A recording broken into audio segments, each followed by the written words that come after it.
Look, for example, Khabib, brilliant guy. He has a massive impact, a huge following among Muslims and non-Muslims. And then there is a discussion as to whether the sport is actually recommended or even permissible. But that discussion aside, look at the impact of the man. Am I going to sit and just rule him and everything he stands for out just because he does something that some of the scholars have said, you know what, this is not supposed to be? Or should I just say, look, I disagree on one matter, but 99 other matters. Assalamualaikum warahmatullahi wabarakatuh. Dalam pengajian ini, Gus Baha akan menjelaskan bahwa dakwah tidak hanya dilakukan oleh para ulama. Banyak tokoh terkenal seperti pemain sepak bola atau atlet UFC seperti Khabib yang juga berdakwah secara tidak langsung melalui akhlak, sikap, dan keteladanan mereka. Ini membuktikan bahwa penyebaran Islam bisa dilakukan siapa saja selama membawa nilai kebaikan. Waalaikumsalam warahmatullahi wabarakatuh. Dulu itu orang di Inggris, pemain Inggris, itu kalau mau sholat susah, mau puasa susah. Terus mereka ingin minta hak puasa kalau musim puasa. Tapi menjadi mudah di luar dugaan. Manchester City dibeli Sulaiman Al-Fahim. Ya sudah, mau apa coba manajernya yang punya muslim. Nah, larang sholat tak pecat kan? Ya akhirnya ya malah ada masjid, pelatihnya kalau ada yang puasa gitu, monggo dari akan mau apa coba. Segampang itu kalau Allah mengubah dunia. Bismillahirrahmanirrahim. Assalamualaikum warahmatullahi wabarakatuh. Terima kasih atas kesempatannya. Gus Baha izin bertanya, bagaimana cara paling efektif membendung pemikiran-pemikiran neo-khawarij di lingkungan kampus? Matur suwun, wassalamualaikum warahmatullahi wabarakatuh. Wah, itu jawabnya paling gampang. Biasanya kewajiban itu dibebankan sama yang terkait. Jadi itu enggak saya itu pasti. Saya kan kiai pesantren, kamu kan orang kampus, berarti kewajibannya di Anda bukan di saya. Di mana-mana kewajiban itu dibebankan sama ya. Sudah itu jawabannya gitu. Jadi kalau istri kamu yang rewel, jangan tanya saya, istri saya rewel gitu. Kewajibannya ya kamu cari solusi gitu. Kalau Anda punya Pak Komisaris kurang mikirkan jenengan, ya jangan tanya saya, jangan tanya ini. Begini ya, sebetulnya kita juga kadang salah mengkategorikan. Ada neo-khawarij, ada Islam ekstremis, ada moderat. Itu omongannya peneliti ya, itu kan peneliti itu harus mengkategorikan, terus sampling ilmiah harus diputuskan ini kategori apa, solusinya apa, tapi itu analisis. Sebetulnya masalah itu tidak sesulit itu ya. Kalau Allah menghendaki gampang saja. Misalnya Anda berpikir neo-khawarij, kemudian anak Anda sakit, yang ditakdir nyuwun sewu harus hutang tetangga, kebetulan yang ngutangin itu orang Islam moderat. Ini yang sering lupa para analis itu, saya ulang lagi, para analis itu, mbok ya ngregani pangeran. Saya itu sering ketemu para analis. Sering saya ingatkan, mbok ya kamu itu ngregani Allah. Allah itu punya hak untuk kreasi, punya hak untuk ngatur, punya hak untuk menentukan.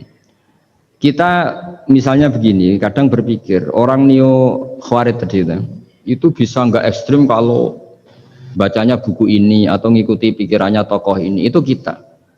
Tapi kalau Allah itu enggak. Saya beberapa kali ada kejadian orang begitu benci misalnya sama Muhammadiyah atau benci sama NU atau benci apa. Itu mari ini mergo anaknya pacaran terus nikah. Mulane corong Jawa gedeng tapi nyanding. Itu dulu banyak kiai yang benci Muhammadiyah. Barang anaknya besanan ya baik-baik saja.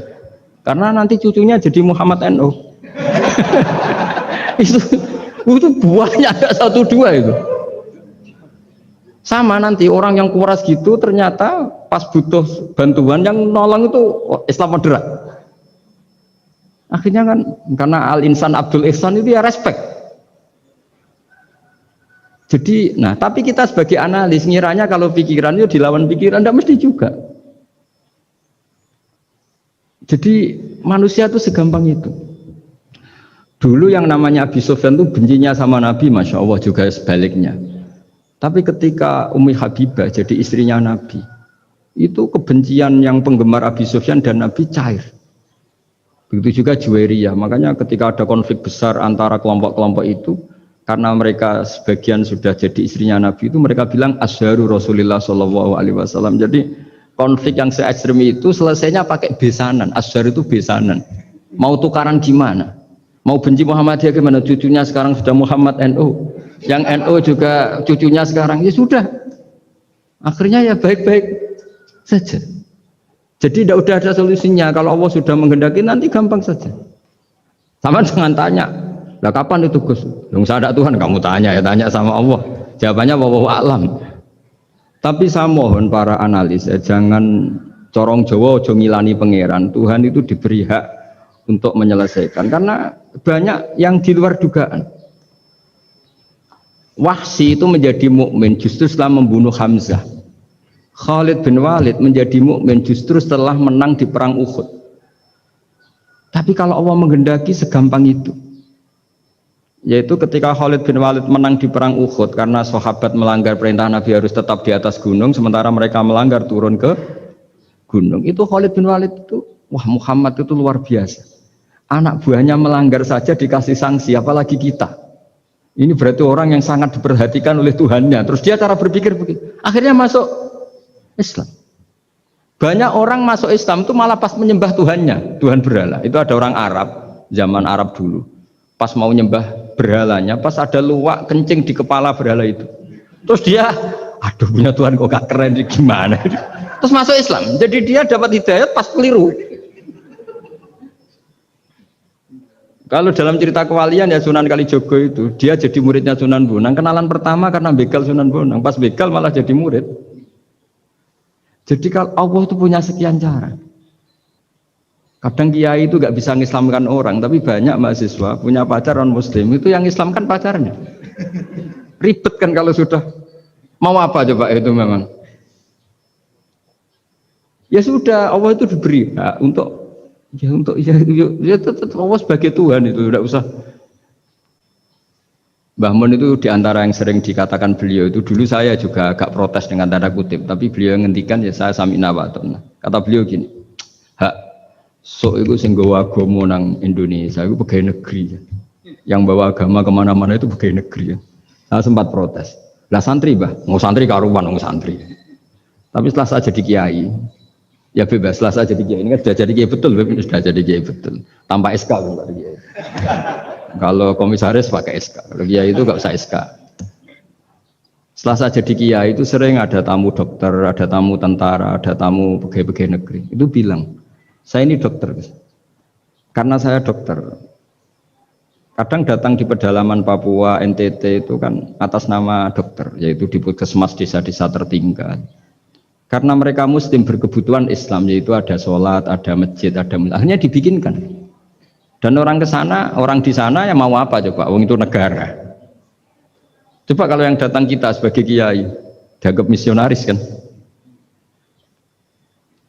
Artinya begitu juga di Belanda misalnya atau di New Zealand atau di Jerman. Saya punya banyak kawan yang turun di kedutaan. Gara-gara persahabatan mereka duta besar, mereka muslim, gara-gara muslim berkebutuhan bikin masjid. Akhirnya di negara-negara non-muslim juga banyak masjid, dibikin kedutaan, dibikin mahasiswa. Nah, tapi kalau kita jadi analis, mungkin kita hanya agama ini diajarkan oleh ulama, dibawa oleh santri.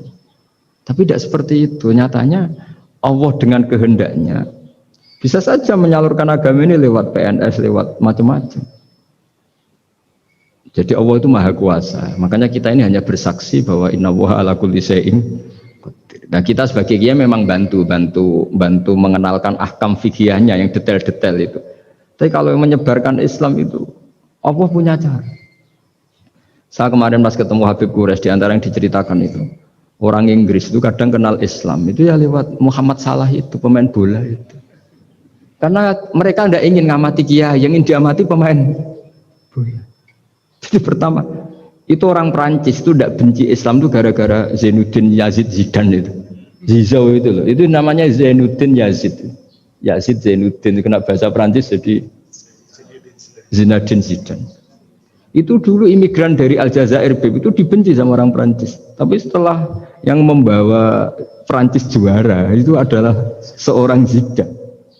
Itu terus mereka agak benci Islam karena yang membawa kebanggaan Prancis juara dunia. Apalagi kalau nggak salah pas itu ada 3 pemain Muslim Prancis. Orang ngira orang Perancis tidak benci Islam kan nunggu toleransi beragama lewat buku-buku toleran. Ternyata enggak, karena pemain bola itu Pak. Kalau mau mengendaki sampai jurnal-jurnal di Perancis setelah juara dunia siapa bisa membenci orang Aljazair? Mereka harga kita, mereka martabat kita. Padahal dulu pandang sebelah. Dulu itu orang di Inggris, pemain Inggris itu kalau mau sholat susah, mau puasa susah. Terus mereka ingin minta hak puasa kalau musim puasa. Tapi menjadi mudah di luar dugaan. Manchester City dibeli Sulaiman Al-Fahim. Ya sudah, mau apa coba manajernya yang punya muslim. Nah, larang sholat tak pecat kan? Ya akhirnya ya malah ada masjid. Pelatihnya kalau ada yang puasa gitu, monggo dari akan mau apa coba. Segampang itu kalau Allah mengubah dunia. Makanya disebut ya muhawwilal ahwal hawil ahwalana ila ahsanil hal, ya muqallibal qulub sabit qalbi ala dinik. Ya udah, pokoknya semua itu ya kita ikhtiar tapi tetap yakin Allah yang punya cara.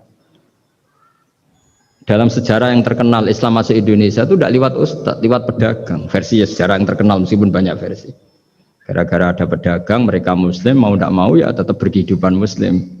Berhubung kehidupan Islam itu menarik, simpatik, akhirnya banyak yang menjadi Islam.